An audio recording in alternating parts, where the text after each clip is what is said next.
No big surprise, just doing a little work on the laptop, but I kind of wanted to share this with you. I got this from my friend the other day, and I kind of thought it was kind of gross, but then I was thinking about it, I was like, well, I kind of want to try this. So it's these little, which I thought just beef jerky strips, but no, these are called protein gluten-free bars, called Epic, right? It's not a paid endorsement for Epic, I'm just actually telling you about it. But it's really interesting, I've never heard of this. Like, this is grass-fed lamb with a little bit of mint. It's a lamb bar.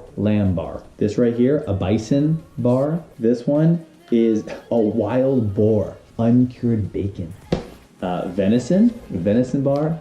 And last but not least, a pork bar, little piggy. Like, they kind of look gross, but they actually kind of look good. I don't know, I'm torn in the middle, so I'm gonna have to definitely try them. Let's try buffalo first, maybe. I'll let you know what I think. Oh, weird. There's I was gonna say, I'm like, I bit into it as a cranberry, and I look, I'm like, oh, bison and cranberry. I didn't know they had other things in them. This lamb has mint, and the venison has salt and pepper, and this wild boar, just wild boar. So I guess it's the only one that has like fruit in it. Wow, no, it's pretty good. Why don't I just call it jerky? You gotta call it a bar. It's weird. Candy bar.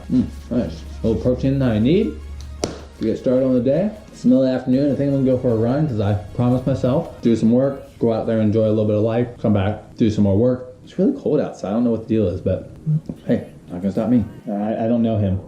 He's a famous physical therapist, personal trainer, that kind of stuff for athletes. So like he was the physical therapist for the New York Mets. Okay, got you. Cool.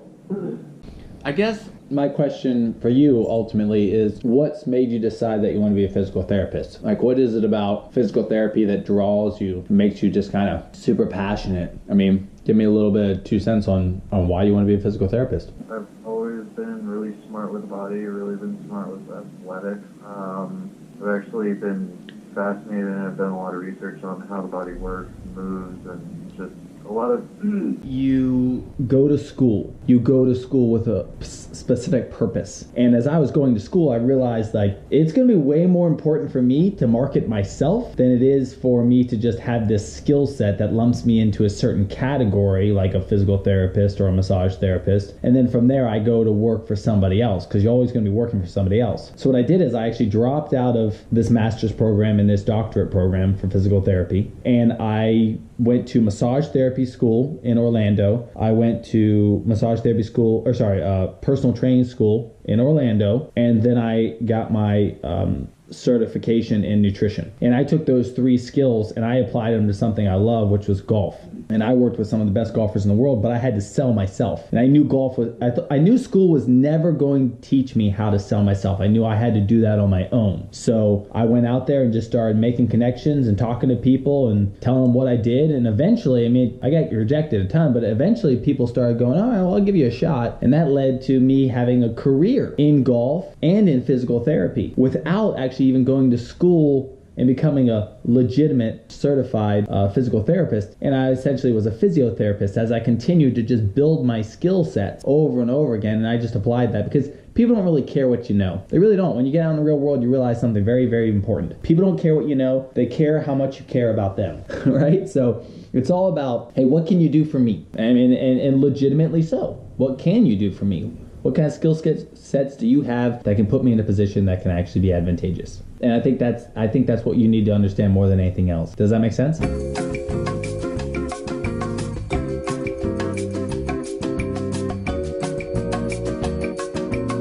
This could essentially become a very dangerous game, because you start to go to school and you keep going to school, and next thing you know, you're $100,000 in debt. Now you need to get a job. I would encourage you right now, if you're not in debt, don't get into debt. If you can pay for school outright, I'd probably say, yeah, go for it. But I think it's really important to know what kind of clinical setting you see yourself in. Do you see yourself as some kind of like physical therapist that wants to help people and travel all over the world? Well, if that's the case, then I would probably look into sports athletics and go towards individual guys, not necessarily sports guys. I mean, there's tons of Red Bull athletes, motocross guys. They make millions nowadays, and they need their own guy to travel with them. A guy who's a physical therapist, he can't really do that. He's got a clinic, he's got his clients, he works for a team, whatever you have, whatever. But when you actually are working for a professional athlete that's an independent contractor, like a solo sport like tennis or golf, or like I said, these motocross games, you have the ability to travel and go anywhere in the world. And that's a huge benefit. I mean, absolutely huge, because you're taking care of somebody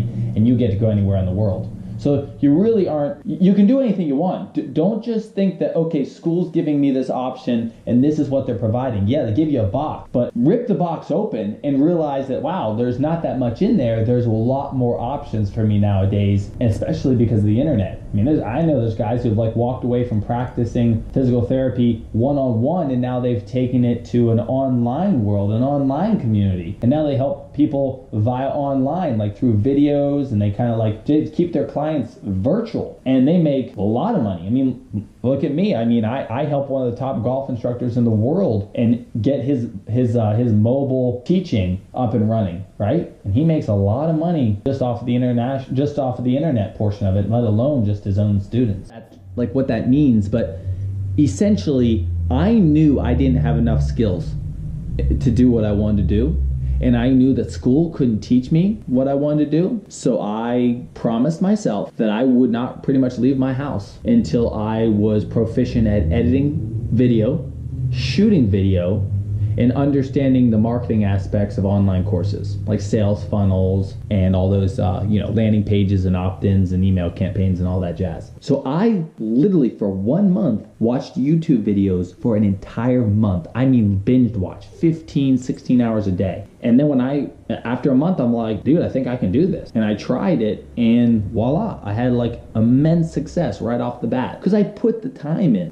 I didn't go to school for that. But ultimately, what I want to do, like deep rooted in me, like what I want, my passion, I want to be a teacher. I want to help people. I want to kind of give advice. I want to be a consultant, maybe not for like B2B, not like businesses, but just like personal one-on-one. That matters to me. People matter to me. Not really companies, So I want to really help people, like life coach them. I mean, that's kind of a loose term, but I want to provide my skill sets and things I've learned, and I want to give it away for free. I want people to like really benefit. I mean, I have an opportunity to really help people. That's a huge advantage. And I think that it's cool. I help people with their physical conditions at one point in time with, their ankles. And the problem is people only needed me when they were hurt, right? They only called me when they like needed me. I think that I can provide value all the time, either through motivation or through encouragement, or maybe just even one-on-one coaching. And I honestly don't even want to charge anybody for that.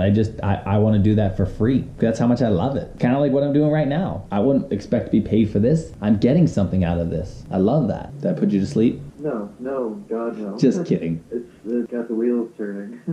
As it should have the wheels turning. There is nothing that you can't do. There's nothing that you cannot do if you apply yourself for a little bit of time. Just take 1 year to build every single piece of skill you can. Live off of like macaroni and cheese and beans and whatever it takes. But then come out so strong. I mean, come out stronger than you ever thought you could be. That's the real key. I'm not interested in saying, hey, follow me. I'm interested in saying, hey, follow yourself. I'm not the guy who's going to lead you to that promised land. That's you. But I can show you a little bit of the ways to get there. I can help navigate you a little bit for the guys and the people that are willing to put the work and time in.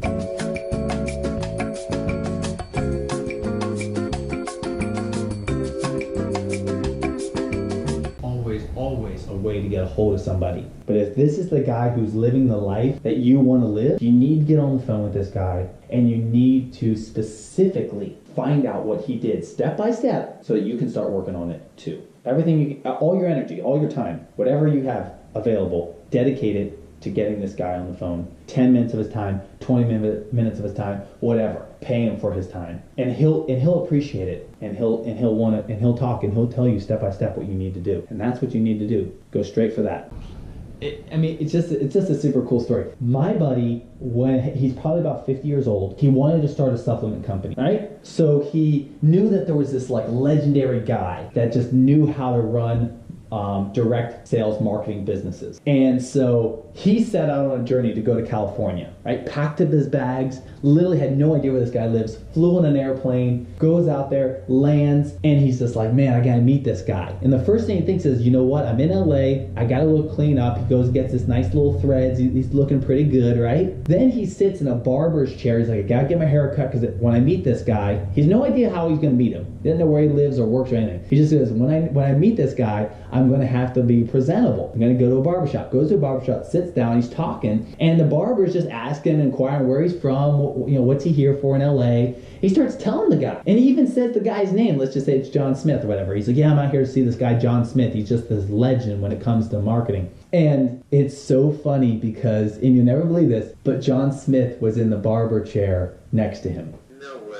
Yes way. And he looked over and he says, boy, you must be your lucky day. And they had lunch after the guy's haircut, and the guy went ahead and taught him everything he knew. And he has a huge supplement company, super successful here in Arizona, and that's what he does for a living. And he's like, it's worth millions and millions of dollars. But that's the thing. It's like, how fortunate was that? But he was never going to meet that John Smith guy on his couch. He had to get up and put it into action and do something with it. And that's a pretty special story. I love that story. But that's the thing. He went out and went after something that he wanted, and that's how he was able to achieve it. And so that's what I want you to do as well. It's too hard to keep plugging along trying to figure out what's going on. Visualize your life 5 years from now, exactly 5 years from now, how you want it to be, okay? And then work backwards from that. It's so manageable, and that's so easy. And that's the way you gotta do it. I have been on the phone. We got 10% left, battery life. I have been on the phone for the last 3 hours. Now, I don't necessarily like being on the phone, but it is a necessity to build this team. It's not just like just putting all of this together,